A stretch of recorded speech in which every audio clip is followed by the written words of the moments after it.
Good morning all of you. Welcome to your on channel AS English grammar classes. जैसा कि हमने Rajasthan high court LDC और SET 2022 के English syllabus को complete करने के लिए एक सीरीज को शुरू कर रखा है और उस सीरीज में हमने पहला टॉपिक टेंस वो कंप्लीट कर लिया है। टेंस एक ऐसी शुरुआत है जिससे इंग्लिश को सीखने की शुरुआत की जा सकती है और ये 6th क्लास से लेके कंपटीशन लेवल तक टेंस से संबंधित क्वेश्चन पूछे जाते हैं। उनके लिए टेंस बहुत ही फायदेमंद रहता है। अब बात कर रहे हैं कंपटीशन लेवल की। वहाँ पे ये सीक्वेंस ऑफ टेंस से संबंधित कुछ प्रश्न पूछे जाते हैं। अब ये सीक्वेंस ऑफ टेंस है, इसमें टेंस मदद करता है। जो हम पढ़ के आए हैं वो यहाँ पे भी मदद करता है। ये टेंस सीक्वेंस ऑफ टेंस एक छोटा सा टॉपिक है जिससे कंपटीशन में बहुत से प्रश्न पूछे जाते हैं। टेंस में भी पूछे जाते हैं लेकिन कम क्वेश्चन पूछे जाते हैं और सीक्वेंस ऑफ टेंस में ज़्यादा प्रश्न पूछे जाते हैं। इसका नॉलेज भी हमें अच्छे से होना चाहिए। ज़्यादा टाइम न लेते हुए बढ़ते हैं इस टॉपिक की तरफ, sequence of tenses. Sequence of tenses का मतलब क्या होता है? सीक्वेंस मीन्स होता है क्रम, टेंस मीन्स होता है काल। टेंस का क्रम, हमें है ना सेंटेंस दी हुई होते हैं, उनमें टेंस का क्रम सेट करना होता है। यहाँ मतलब एरर कौन से पार्ट में है वहाँ भी ये सीक्वेंस ऑफ टेंस मदद करता है। ठीक, आगे बढ़ते हैं। सीक्वेंस ऑफ टेंस के बारे में ही बताता हूँ मैं आपको। सीक्वेंस ऑफ टेंस 2 या 2 से अधिक वर्ब का सीक्वेंस हो सकता है, 2 या 2 से अधिक टेंस का सीक्वेंस हो सकता है, 2 या 2 से अधिक क्लोज का सीक्वेंस हो सकता है। उसी को हम सीक्वेंस ऑफ टेंसेज कहते हैं। ये डेफिनेशन थी इसकी। अब आगे बढ़ते हैं, इसके रूल देखते हैं। तो फर्स्ट रूल है इसका, क्लोज 2 प्रकार के होते हैं, प्रिंसिपल क्लोज और सबऑर्डिनेट क्लोज। ठीक है, प्रिंसिपल क्लोज का मतलब होता है मेन क्लोज।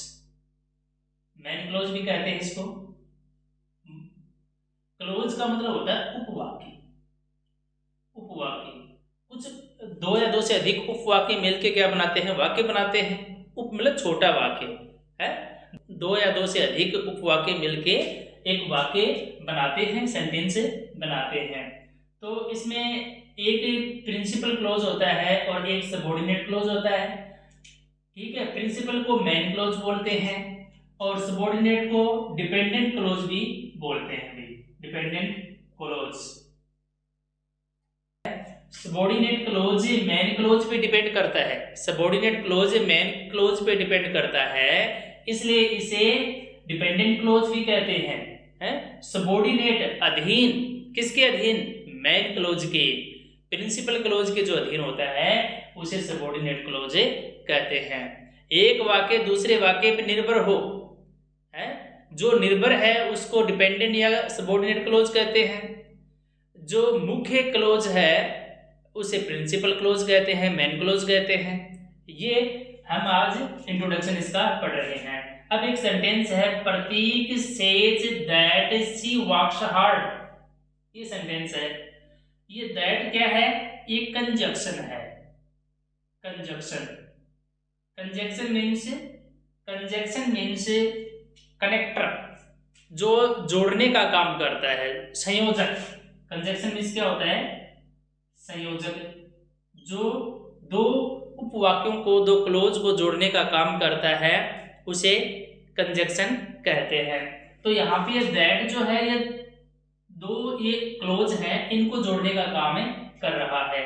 प्रतीक से प्रतीक कहता है कि, दैट मीन्स कि, शी वर्क्स हार्ड, वह कठोर परिश्रम करती है, या ये कह सकते हैं कि वह मेहनत करती है।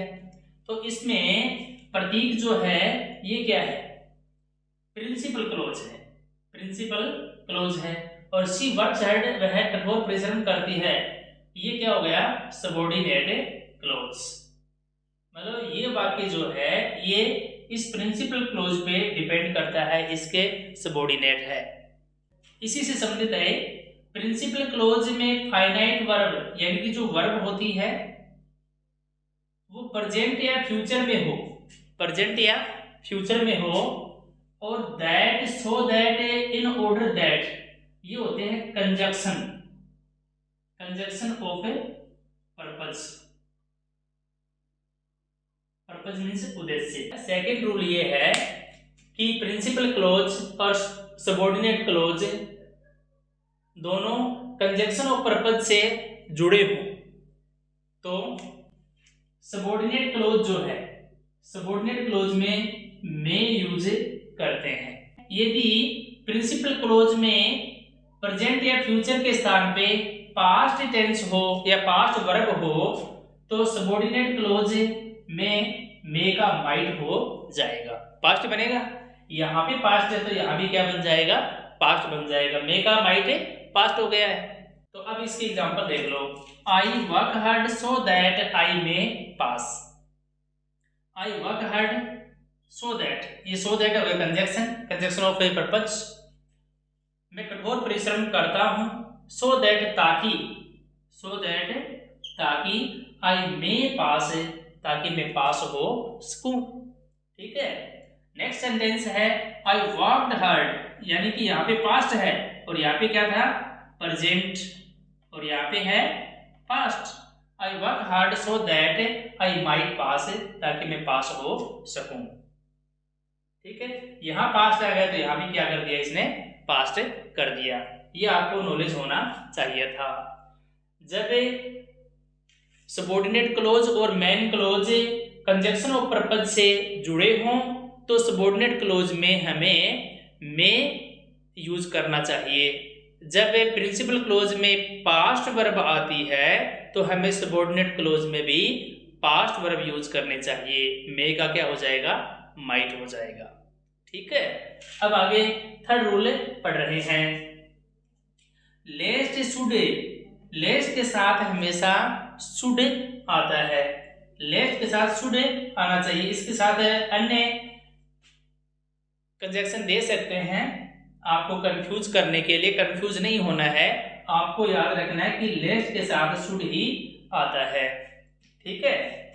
तो देखो, I labour hard lest I should fail, मुझे मेहनत करनी है वरना मैं फेल हो जाऊंगा, ठीक है। तो याद रखना कि लेस्ट आ गया यहाँ पे तो आगे क्या आएगा, शुड आएगा, लेस्ट और शुड की जोड़ी है, ठीक है। नाइदर नोर आइदर और, ये कंजक्शन में अच्छे से और पढ़ेंगे आगे हम, ठीक है। हाँ, तो नेक्स्ट रूल पढ़ रहे हैं। हाँ, तो नेक्स्ट रूल है अपना कि present perfect tens plus since और पास्ट सिंपल, यानी कि एक ऐसा सेंटेंस हो जिसमें सिंस आए तो आपको ध्यान रखना है कि सिंस के बाद में पास्ट सिंपल आ जाए तो आपको प्रेजेंट परफेक्ट भरना है, ठीक है। अब देखो, ये आपको ट्रिक बताई जा रही है, यदि आपने टेंस नहीं पढ़े तो आपको दिमाग में नहीं रहेगा कि कौन सा प्रेजेंट कौन सा पास्ट सिंपल। ने आपको पहले टेंस सिखाए इसलिए तो सीक्वेंस ऑफ टेंस बता रहे हैं ताकि अच्छे से क्लियर हो जाए, ठीक है। तो सिंस सेंटेंस में आ जाए और उसके बाद में पास्ट सिंपल आ जाए, पास्ट सिंपल में क्या होती है, वर्ब की सेकंड फॉर्म होती है अभी, और सिंस से पहले आपको प्रेजेंट परफेक्ट टेंस से भरना है। प्रेजेंट परफेक्ट टेंस में क्या होता है, हैज हैव प्लस वर्ब की थर्ड फॉर्म होती है। ये आपको ना इसकी हेल्पिंग वर्ब और मेन वर्ब याद होनी चाहिए, टेंस का नाम आते ही तुरंत दिमाग में आ जाना चाहिए किसी की हेल्पिंग वर्ब क्या है और मेन वर्ब क्या है, ठीक है। तो अब देखिए एक एग्जाम्पल है, आई नोट सी सिंस अमन लेफ्ट जयपुर, सिंस अमन लेफ्ट जयपुर, जब से अमन जयपुर गया है मैंने नहीं देखा, कि अमन जयपुर कब गया तो मैंने उसे नहीं देखा। तो आपको हिंदी आए या ना आए कोई फर्क नहीं पड़ता है, आपको तो बस ये देखना है कि इसमें फॉर्मेट क्या है। सिंस आ गया, सिंस है, इसके बाद में पास्ट सिंपल है, लिव की सेकंड फॉर्म है लेफ्ट, ठीक है। लिव की सेकंड फॉर्म लेफ्ट है तो यहाँ हमें प्रेजेंट परफेक्ट भरना है। आई के अकॉर्डिंग हैज और हैव में से हैव हेल्पिंग वर्ब यूज करेंगे, हैव आगे तो वर्ब की थर्ड फॉर्म यूज करेंगे, लेकिन वर्ब से पहले क्या दे रखा है इसने, नॉट, पहले नोट लीजिए, सी की थर्ड फॉर्म यूज करो, सी सा सीन, ये लो ये इसका आंसर था। यदि हमें ये ट्रिक ध्यान में है तो इस प्रकार के सेंटेंस को हम चुटकियों में सॉल्व कर सकते हैं। ठीक है, नेक्स्ट रूल है अपना present continuous plus present continuous past continuous. इसका मतलब होता है कि एक ही सेंटेंस में दो कार्य हो रहे हों और एंड से जुड़े हों। इस प्रकार के सेंटेंस में हमें सेम टेंस यूज करना चाहिए। जैसे एंड से पहले प्रेजेंट कंटिन्यूस है तो एंड के बाद भी प्रेजेंट कंटिन्यूस टेंस यूज करना चाहिए। एंड से पहले पास्ट कंटिन्यूस टेंस है तो एंड के बाद भी पास्ट कंटिन्यूस टेंस हमें यूज करना चाहिए। ये बेसिक सी बात है, हमें ध्यान में होनी चाहिए। तो इसी प्रकार से सेंटेंस है राम इज सिंगिंग, एंड आ गया, Ram is singing present continuous tense है। एंड श्याम इज डांसिंग, देखिए एंड से जुड़े हैं, दोनों कंटिन्यूस हैं, इज सिंगिंग इज डांसिंग, दोनों में सेम टेंस है, इसलिए आपको बताया जा रहा है कि आपको दोनों में सेम टेंस यूज करना चाहिए। ठीक है, नेक्स्ट सेंटेंस है they were running and I was looking, वे दौड़ रहे थे और मैं देख रहा था।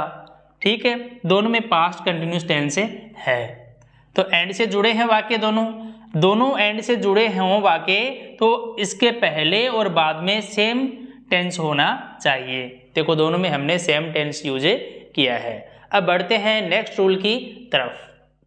हाँ तो डियर फ्रेंड्स, नेक्स्ट रूल देख रहे हैं, rule number 6 conditional sentence. Conditional sentence होते हैं शर्त वाले वाक्य, शर्त वाले वाक्य।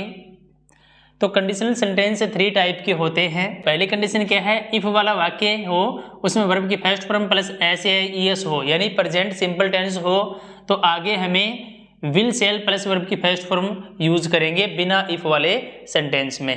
है इफ वाला वाक्य हो और इसमें वर्ब की सेकंड फॉर्म यूज करते हैं, यानी पास्ट सिंपल टेंस यूज करते हैं, तो नेक्स्ट सेंटेंस में यूज करेंगे, इसका पास्ट हो जाएगा, ये पास्ट हो गया तो विल का वुड पास्ट हो जाएगा, सेल का शुड पास्ट हो जाएगा, वर्ब की फर्स्ट फॉर्म आएगी। ठीक है, नेक्स्ट कंडीशन है इफ वाला वाक्य हो तो इसमें हैड प्लस वर्ब की थर्ड फॉर्म यूज करते हैं, ये थर्ड कंडीशन है।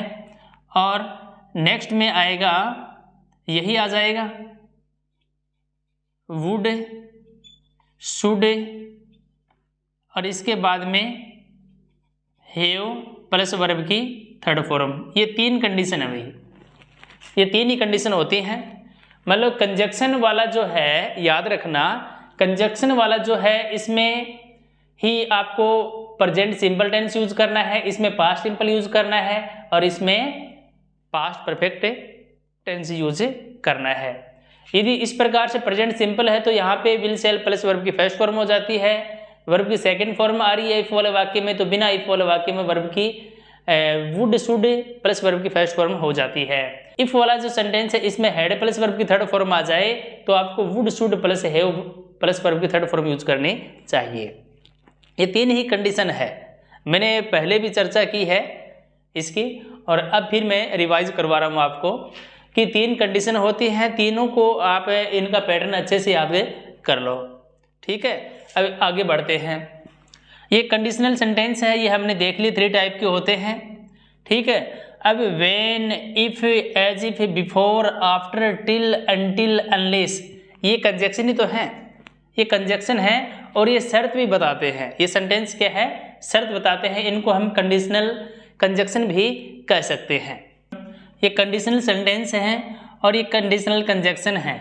ठीक है, इनमें से आ जाए, जैसे सी विल पास, वह पास हो जाएगी if she labours hard. If, ये जो इफ है ये कंजक्शन किससे जुड़ा है, इस सेंटेंस से जुड़ा है। तो इफ वाला सेंटेंस कौन सा हुआ, ये हुआ, इफ वाला जो सेंटेंस है ये है, और इफ वाले सेंटेंस में ही आपको पहचान करनी है कि इसमें कौन सा टेंस आया है। यहाँ पे वर्ब की फर्स्ट फॉर्म प्लस एस या ईएस आया है, प्रेजेंट सिंपल टेंस है, प्रेजेंट सिंपल है तो आपको दूसरे सेंटेंस में क्या मिलेगा, विल सेल प्लस वर्ब की फर्स्ट फॉर्म में मिलेगी।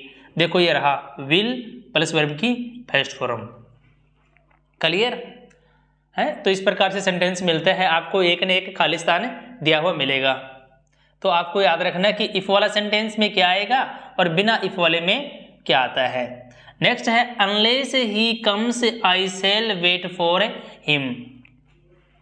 इफ का अपोजिट मान सकते हैं इसको, ठीक है। इफ मीन्स यदि होता है और अनलेस मीन्स यदि नहीं, यदि नहीं ये होता है, यानी कि ये नेगेटिव हो गया है। अनलेस से वाक्य नेगेटिव हो जाता है और अनटिल है इससे भी नेगेटिव हो जाता है। आपको याद रखना है हमेशा, अनटिल नेगेटिव है ऑलरेडी, अनलेस से ऑलरेडी नेगेटिव है, तो इनके जस्ट बाद में सेंटेंस में नोट कभी नहीं आता है। गलती से या फिर आपको एरर पहचानने के लिए दे दिया जाए तो आपको तुरंत पहचानना होगा कि अनलेस और अनटिल के बाद में नोट आ गया तो वो वहां पे क्या है, ग्रामेटिकली रोंग है, ठीक है। हाँ, तो unless he comes I shall wait for him. Next rule की तरफ चलते हैं। नेक्स्ट रूल है यूनिवर्सल ट्रूथ है, सार्वभौमिक सत्य, हैबिचुअल फैक्ट है, आदतन तथ्य, ज्योग्राफिकल ट्रूथ है, भौगोलिक कोई सत्य हो। ये जो सेंटेंस हैं ये हमेशा प्रेजेंट सिंपल टेंस में आते हैं। जो प्रिंसिपल क्लोज है, प्रिंसिपल क्लोज पास्ट का हो फ्यूचर का हो इससे कोई फर्क नहीं पड़ता। ये universal truth, habitual fact, geographical truth जो हैं इनमें हमेशा प्रेजेंट सिंपल टेंस यूज करना चाहिए, ठीक है। कोई प्रोवर्ब्स है, कहावत है मुहावरा है, ये सभी किस में आते हैं, प्रेजेंट सिंपल टेंस में आते हैं। और ये हमने प्रेजेंट सिंपल टेंस में ही पढ़ा था, याद हो तो आपको, ठीक है। तो ये याद रखना है, यही बता रहे हैं इसे रूल के माध्यम से। He said that the earth is round. He said क्या है, से की सेकंड फॉर्म है। अभी ये से की क्या है, सेकंड फॉर्म है। ये यहाँ पे सेकंड आ गई तो पास्ट हो गया ना। तो he said that उसने कहा कि the earth is round, पृथ्वी गोल है। पृथ्वी गोल है ये क्या है, ज्योग्राफिकल ट्रूथ है, ज्योग्राफिकल ट्रूथ है, इसलिए ये प्रेजेंट सिंपल टेंस में ही रहेगा। ये पास्ट यहाँ पे है तो यहाँ इसको पास्ट नहीं कर सकते। अगला सेंटेंस है माई फादर सेड, मेरे पिता ने कहा, दैट की मेरे पिता ने कहा कि honesty is the best policy, ईमानदारी सबसे बड़ी नीति है, सबसे अच्छी नीति है। ये भी क्या है, honesty is the best policy, proverb है, कहावत है, ठीक है। तो इस प्रकार के सेंटेंस प्रेजेंट सिंपल टेंस में यूज करते हैं, इनमें पास्ट टेंस यूज नहीं करते। नेक्स्ट रूल है एडजेक्टिव क्लॉज। एडजेक्टिव क्लॉज किसी सेंटेंस में यूज करते हैं सबऑर्डिनेट क्लॉज से पहले। जैसे ये हु एडजेक्टिव क्लॉज है, वैसे तो ये रिलेटिव प्रोनाउन भी कह सकते हैं इसको, ठीक है। यहाँ पे एज एडजेक्टिव क्लॉज के रूप में यूज किया जा रहा है। एडजेक्टिव क्लॉज विशेषता बताने का काम करती हूँ। आई सा ए मैन, मैंने एक आदमी को देखा। हु जो, ये सा क्या है, पास्ट में है, ठीक है। आई सा ए मैन, मैंने एक व्यक्ति को देखा। हु हैज टू हेड्स, ठीक है, मैंने एक व्यक्ति को देखा जिसके दो सिरे हैं। देखो यहाँ पास्ट है फिर भी क्या है, प्रेजेंट आ गया, ठीक है। पर यहाँ पे हैज हेल्पिंग वर्ब नहीं है, यहाँ पे मैन वर्ब है, मेन वर्ब होना, पास में होना या रखना, उस अर्थ में इसका यूज हुआ है। नेक्स्ट सेंटेंस है आई बोट ए पेन, मैंने एक पेन खरीदा। ये भी पास्ट में है। विच इज वेरी अट्रैक्टिव, जो बहुत ही आकर्षक है। देखो यहाँ पास्ट है और यहाँ प्रेजेंट है, ठीक है, जो बहुत ही आकर्षक है। यह एडजेक्टिव क्लोज के रूप में प्रयोग होता है, तो यहाँ पास्ट है फिर भी यहाँ प्रेजेंट यूज किया जाता है। हाँ, तो इन दो सेंटेंसों से मैं आपको यही बताने का प्रयास कर रहा हूँ कि यहाँ पास्ट है फिर भी यहाँ प्रेजेंट टेंस आया है। तो इस प्रकार के जो सेंटेंस आ जाए तो वहाँ सेंस के अनुसार हमें वर्ब यूज करनी चाहिए। नेक्स्ट रूल देख रहे हैं कि सबऑर्डिनेट क्लोज में एज इफ या एज दो आ जाए, एज इफ या एज दो आ जाए तो हमें पास्ट की वर्ब यूज करनी चाहिए, पास्ट की हेल्पिंग वर्ब यूज करनी चाहिए। एज इफ और एज दो, इन दोनों का ही मतलब होता है मानो, ठीक है। एज दो मानो, कल्पना करो, एक काल्पनिक सेंटेंस होते हैं, ठीक है। काल्पनिक जो सेंटेंस होते हैं वो कभी पूरे नहीं होते हैं। उस प्रकार के सेंटेंस में एज इफ या एज दो आ जाए सेंटेंस के अंदर, तो वहां हमें पास्ट यूज करना है, ठीक है। पास्ट की हेल्पिंग वर्ब यूज करनी है। यहां पे देखिएगा सी के साथ वर आ गया, ही के साथ वर आ गया, ये भी ध्यान देने वाली बात है। सी टॉक्स, वह बात करती है, एज इफ या एज दो मानो कि वह पागल हो, मानो कि वह पागल हो। यहां पास्ट है, फिर भी जब हम इसकी हिंदी बनाएंगे तो इसका सेंस है ना प्रेजेंट का ही निकलेगा, ठीक है। देखने में पास्ट है लेकिन हिंदी करेंगे तो प्रेजेंट में ही इसकी हिंदी बन रही है। वह बात करती है मानो वह पागल हो, ठीक है। नेक्स्ट सेंटेंस है ही ऑर्डर्ड मी एज दो ही वर माई मास्टर, ठीक है। ये देखो प्रेजेंट में था, ये पास्ट में अब की बार। ही ऑर्डर्ड मी, उसने मुझे आदेश दिया मानो कि वह मेरा मालिक हो, मानो कि वह मेरा मालिक हो।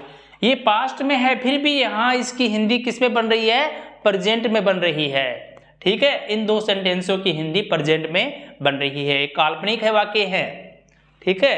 लेकिन आपको ध्यान रखना है कि इस प्रकार के एज इफ एज दो आई विश वाले सेंटेंस हैं, आई विश से शुरू होते हैं काल्पनिक जो सेंटेंस है, उनमें सब्जेक्ट सिंगुलर हो चाहे प्लूरल हो, उसमें फिक्स है वर ही हेल्पिंग वर्ब यूज करते हैं, अन्य कोई हेल्पिंग वर्ब का यूज नहीं किया जाता। ये आपको विशेष ध्यान रखना है, हमेशा याद रखना है कि वर ही यूज करेंगे, अन्य कोई हेल्पिंग वर्ब यूज नहीं करते हैं। कैसे सेंटेंस में, हिपोथेटिकल सेंटेंस में, काल्पनिक इमेजिनरी सेंटेंस में, जिसकी इमेजन कभी कंप्लीट नहीं होती है, ऐसे सेंटेंस में हमें वर हेल्पिंग वर्ब यूज करनी चाहिए। हिपोथेटिकल कंडीशन, हिपोथेटिकल का मतलब होता है काल्पनिक शर्त, काल्पनिक शर्त है ऐसी शर्त जो कभी पूरी नहीं होती हो, ऐसी कल्पना, ऐसी कंडीशन जो कभी कंप्लीट न हो, उसे बोलते हैं हिपोथेटिकल कंडीशन। इसके सेंटेंस हमने पहले भी देखे हैं और क्लियर कर लेते हैं।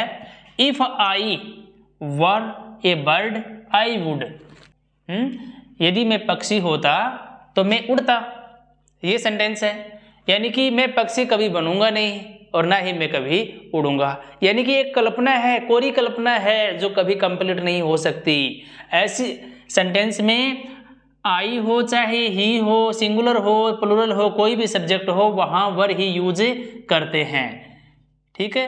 वर ही यूज करेंगे, पास्ट यूज करेंगे, लेकिन हिंदी बनाते हैं तब वहां प्रेजेंट की हिंदी ही बनती है। यदि मैं एक पक्षी होता तो आकाश में उड़ता, देखो हिंदी करते हैं तो प्रेजेंट आ रहा है और लिखने में क्या है, यहाँ पे पास्ट है। कौन सी कंडीशन है, सेकंड कंडीशन है, जहां वर्ब की सेकंड फॉर्म यूज की थी हमने, वही है। ये सेकंड कैसे हो सकती है, देखो इज, एम और आर, ये है फर्स्ट फॉर्म, प्रेजेंट फॉर्म है, ठीक है। और इसकी पास्ट फॉर्म क्या हो गई है, वॉज वर, इसलिए ये फर्स्ट फॉर्म है और ये सेकंड फॉर्म है, इसलिए ये सेकंड फॉर्म है, ठीक है। सब्जेक्ट कैसा भी हो वहां वर ही यूज करेंगे। नेक्स्ट सेंटेंस देखिएगा, I wish, I wish mean से होता है काश, काश आई वर ए किंग, मैं एक राजा होता, काश मैं एक राजा होता, कल्पना है तो आई के साथ वर यूज किया, ये सेंटेंस देख लिया हमने। नेक्स्ट सेंटेंस देखिएगा, इफ यदि ही हैड वर्क हार्ड, यदि वह कठोर परिश्रम करता, ही वुड हैव पास्ड, तो वह पास हो जाता, उसने कठोर परिश्रम किया होता तो पास हो गया होता, ठीक है।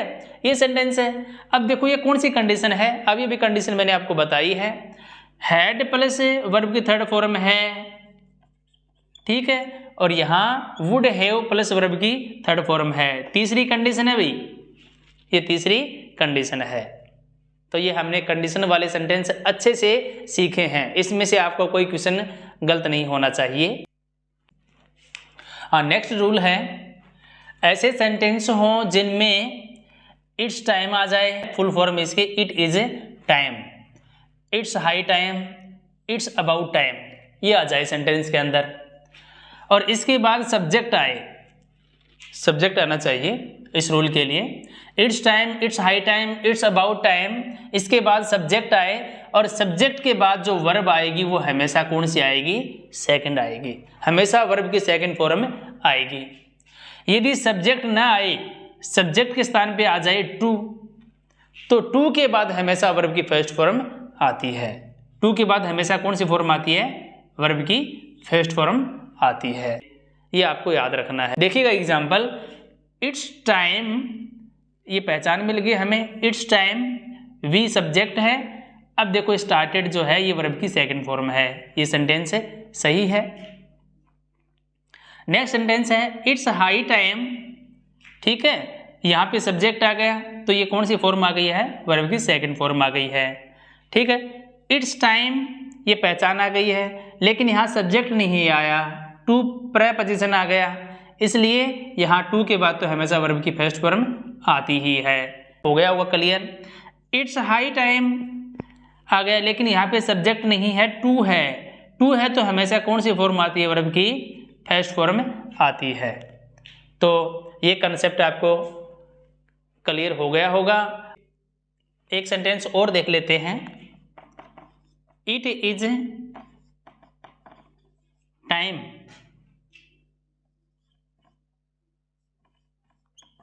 We left college. देखो इट इज टाइम आ गया, ये पहचान आ गई है, वी सब्जेक्ट आ गया है, लेकिन यहाँ कौन सी फॉर्म आई है? वर्ब की सेकंड फॉर्म आ गई है। तो अब ये क्लियर हो गया होगा। ये लो नेक्स्ट रूल पढ़ते हैं। नेक्स्ट रूल है, देखिएगा, सिंपल पास्ट और पास्ट कंटिन्यूस, यानी कि पास्ट सिंपल और पास्ट कंटिन्यूस टेंस एक ही सेंटेंस में आते हैं। जब कोई कार्य है और वो पहले से ही जारी है और अब भी जारी है तो उसमें कंटिन्यूस आएगा।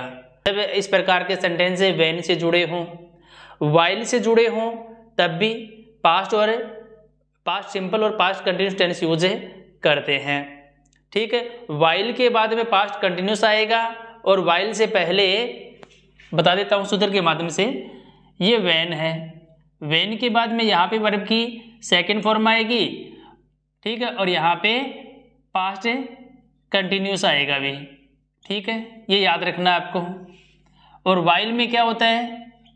जब वाइल सेंटेंस के अंदर हो, वाइल में तो यहाँ पे आएगा कंटिन्यूस, पास्ट कंटिन्यूस, और वाइल से पहले आएगी वर्ब की सेकंड फॉर्म। ये आपको थोड़ा अंतर याद रखना है इस प्रकार के सेंटेंस में। जो देखिएगा, व्हेन आई रीच्ड देयर, जब मैं वहां पहुंचा, शी वॉज क्राइंग लाउडली, वह जोर जोर से चिल्ला रही थी या रो रही थी।